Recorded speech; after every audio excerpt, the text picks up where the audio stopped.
নমস্কার, আমি তরুণ ঘোষ।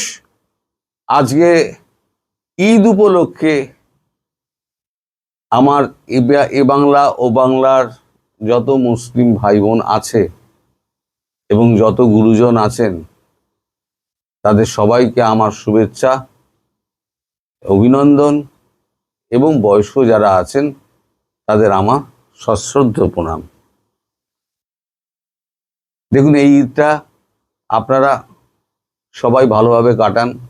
গত ঈদ হয়তো আপনারা অনেকে একসঙ্গে কাটাতে পারেননি পরিবারের সঙ্গে, এবছর কিছু লোক হয়তো কাটাতে পারছেন।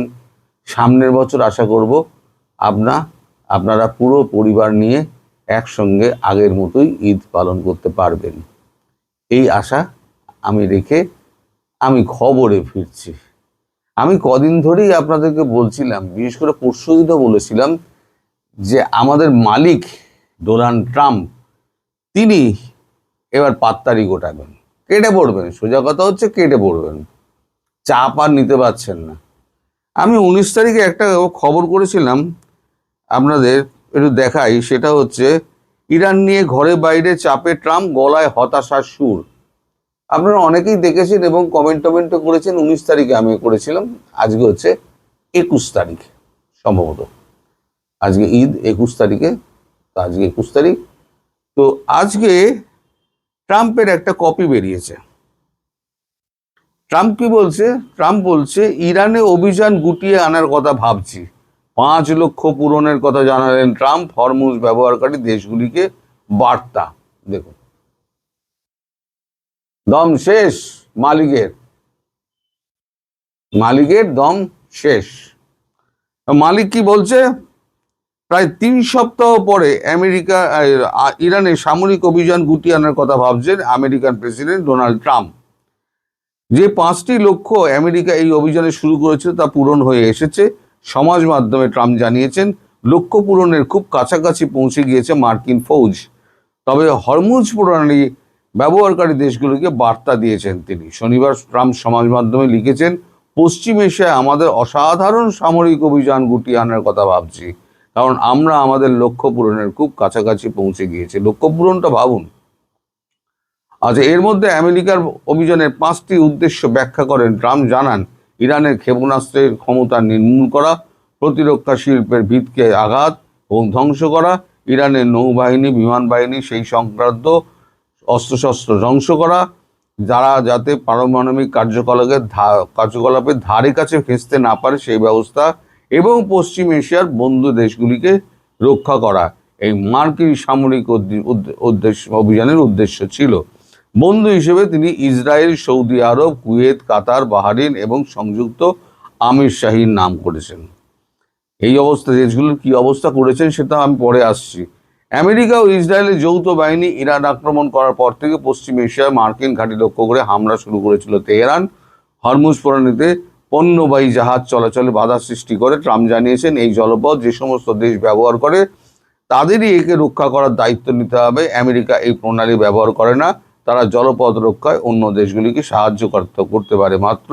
যদিও ইরানের হুমকি সম্পূর্ণ নির্মূল করে দিলে আর হরমুজ পাহারা দেওয়ার প্রয়োজন পড়বে না বলে মনে করেন ট্রাম্প।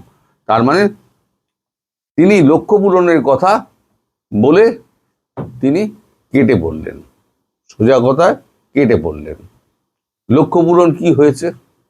না রেজিম চেঞ্জ হয়েছে, না মিসাইল তৈরি এটা বন্ধ হয়েছে, না ইউরেনিয়াম আপনার কি বলে ওটাকে যেটা বলে এনরিচমেন্ট বন্ধ করা গিয়েছে, না নিউক্লিয়ারগুলোকে ধ্বংস করা গিয়েছে। আপনি শুধু বোমা মেরেছেন, বিমান নিয়ে গিয়ে বোমা মেরেছেন, বোমা মেরে ইরানটাকে ধ্বংস করেছেন। আর যেটা করেছেন সেটা ইসরায়েল আর উপসাগরীয় দেশগুলোকে আপনি একেবারে বিপদের মধ্যে ফেলে দিয়েছেন। আপনার যে সুরক্ষার ছাতা, যেটা এই ঢপের চপটা এতদিন ধরে আপনি বেঁচে এসেছিলেন না, সেটার বেলুন ফেসে গিয়েছে। এখন আপনি বুঝতে পেরেছেন যে আপনার ওই যে এডি সিস্টেম যেটা বেচে আপনি খেতেন, আর F-35 যেটা নিয়ে এত মাস্তানি করতেন, সেগুলো দুটোই কিন্তু আপনার 12টা বেজে গেছে। F-35 চারটে আপনার নষ্ট হয়েছে। আচ্ছা, তারপরে আপনার ওই এয়ার টু এয়ার আপনার ফুয়েল ট্রান্সফারিং যে বিমানগুলো আছে, এয়ার ফুয়েল ট্রান্সফারিং বিমান, সেগুলো দুটো ধ্বংস হয়েছে। আপনার ইজ্জতে গ্যামাক্সিন পড়ে গেছে। আপনি জানেন এরপর যদি আমি এগোই তাহলে পরে আমার বিপদ একেবারে শিওরে। কারণ আপনি হরমুজ প্রণালীকে মুক্ত করার জন্য যে দেশগুলোকে ডাক দিয়েছিলেন না, সেই দেশগুলো, ইউরোপিয়ান দেশগুলো কেউ এগিয়ে আসেনি এবং তাতে তিনি ক্ষুব্ধ হয়েছিলেন। তিনি কেউ ক্ষোভ প্রকাশ করেছেন, সে ভিডিও আমি করেছিলাম, তার ক্ষোভের অন্ত ছিল না, ওই 19 তারিখের ভিডিওতেই ছিল, আপনারা একবার ঘুরিয়ে দেখে নেবেন। তো আপনি যেটা করেছেন মালিক, সেটা হচ্ছে 6টা দেশকে আপনি একবার অস্থির করে দিয়েছেন। এখন সৌদি আরব, কুয়েত সমস্ত ফাঁকা, বিমান চলাচল করছে না ওখানে, ওখানে বিমান চলাচল সমস্ত বন্ধ, সব ফাঁকা হয়ে গিয়েছে। আর মেরে তক্তা বানিয়ে দিচ্ছে। ইসরায়েল থেকে ছবি, দুবাই, বাহরিন, কাতার, কুয়েত থেকে ছবি আপনার আপলোড করা সমস্ত বন্ধ হয়ে গিয়েছে, কারণ ধ্বংসের ছবি দেখানো যাবে না। এটা হচ্ছে তাদের নীতি। কতটা ক্ষয়ক্ষতি হয়েছে ধ্বংসের নমুনা দেখানো যাবে না। কিন্তু দু একটা ছবি তো লিক করে বেরিয়ে আসছে, আমরা সেই ছবি পাচ্ছি, কিন্তু ইউটিউবে দেখাতে পারবো না। কিন্তু ওই বিস্ফোরণ যেগুলো হচ্ছে সেগুলো মানে সাধারণ বিস্ফোরণ নয়, একেবারে একদম 25 তলা বাড়ির 23 তলাতে গিয়ে আক্রমণটা করছে, আর পুরো 16 তলা না 17 তলা অবধি ভেঙে দুর্মূষ হয়ে পড়ে যাচ্ছে। কত লোক মারা গিয়েছে এখনো পর্যন্ত এটা দুবাইতে জানা যায়নি। ঘটনা ঘটেছে দুবাইতে। দুবাই ছিল সব থেকে সুরক্ষিত দেশ, সব থেকে সুরক্ষিত দেশ দুবাই, মানে সুরক্ষার দিক দিয়ে গণ্য হতো দুবাইকে। সেই দুবাইকে আপনি অস্থির করে দিয়েছেন। কুয়েতের তেল ধ্বংস হয়ে গিয়েছে। সব থেকে বড় কথা, আপনি যে যুদ্ধটা লাগিয়েছেন না, এই যুদ্ধটা এখন কোথায় গিয়ে দাঁড়িয়েছে বলুন তো? হরমুজ প্রণালীতেও এখন আর নেই। সেটা হচ্ছে অয়েল ট্যাঙ্কারগুলোকে এবং অয়েল ফিল্ডগুলোকে মেরে দাও। এর ফলে কি হবে? ওর অয়েল ফিল্ডকে মারছে, ওর অয়েল ফিল্ডকে মারছে। এইটা যদি 1 মাস চলতে থাকে, তাহলে আগামী 6 মাস বাদে যেটা অবস্থা হবে সেটা হচ্ছে দুনিয়ায় তেল বলে কিছু থাকবে না। কাঁচা তেল বলুন আর পরিশোধিত তেল বলুন, তেল বলে কিছু থাকবে না। একমাত্র রাশিয়ার গায়ে থাকবে আর কয়েকটা অন্যান্য দেশের গায়ে থাকবে।